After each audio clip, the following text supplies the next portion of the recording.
All right, YouTube, what we're doing today is working on our 2014 Jeep Wrangler Sahara. It's got a 3.6 Pentastar in there, and we've got a code P0137 for an O2 sensor. That is going to be bank 1 sensor 2. That is on the passenger side, downstream sensor, upstream sensor, downstream sensor. They have different colored connectors. This one has a white connector. This has a black connector.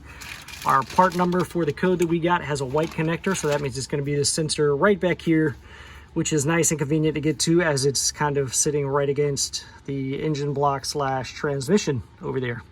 So going to be a fun time. I have removed the wheel, the fender liner, and if you're going to pull the fender liner, make sure you've got these 3 things, replacements, ready to rock and roll, because once you pull these out of here, they're done. You're gonna have to redo them. The way you get those out of there, just real quick, is you just take like a center punch and push out the center of it, and it'll come out, and then you can separate it. So be aware of that. You will need those replacement parts if you're gonna disassemble this. So what I've gone ahead and done in preparation is sprayed a bunch of penetrating oil all up in there. And then I'm going to run the Jeep for a few minutes and let the threads get hot. And then I'm actually gonna disconnect the sensor first. That way I'm not fumbling around with that while the exhaust is hot. I don't want to burn myself. So additionally, I've acquired this little handy nut right here that will slide over the harness, fit down onto there, and has a little spot for your wrench to go on. I think this is going to come in quite handy trying to get that sensor out. Not sure on the size on this, but I'll put the link in the description to purchase this on Amazon. Actually, it's a 22 millimeter, 7/8, 22 millimeter. And also I'll put the Amazon link to purchase these as well. That way you can get that stuff on order before you actually do the job. Okay, so I've let it run a few minutes to let the exhaust get warm to the touch. And I've got this swivel attachment here. And I did disconnect my wiring like I said I would before actually running the Jeep. It won't hurt it to run without that O2 sensor for a few minutes, so don't worry about that. So now what I'm going to try to do is get this little swivel attachment up in here and see what we can do. It actually almost looks like if I just use this, we might be able to get up in there without the swivel. Let's see.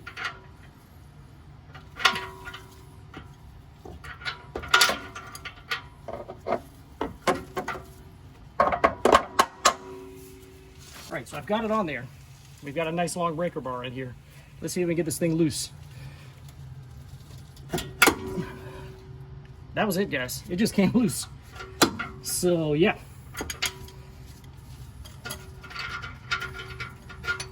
So there we go.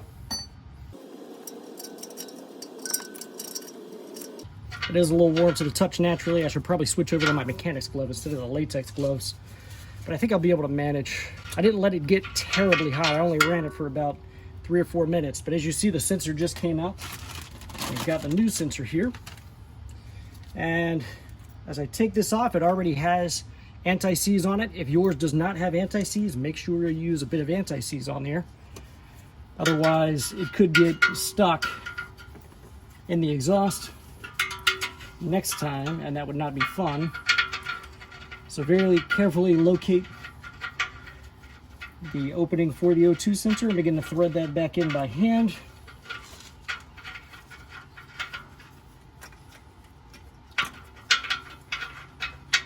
If you kind of pop your connector upward so it's not twisting all up like mine is right here, that will help you in threading the new sensor in. Again, be careful of the exhaust. It is hot. So there we go. That's back in, and what I'm going to do now is look up the torque spec on that because I do not want to over torque it. But I think you get the drift from here. If you made it this far, you'll be able to put your connector back on, put your fender liner back in, you'll be good to go.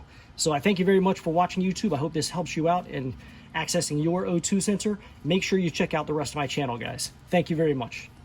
Everyone, if you enjoyed today's video, I would invite you to go ahead and hit the subscribe button down below right there on the right hand corner. And if you felt that the products in today's video is something you might like to own yourself, there's a product link right up there to the right, upper right hand corner, or down in the description will be a product link for you to purchase the product as well. Thank you very much for watching YouTube.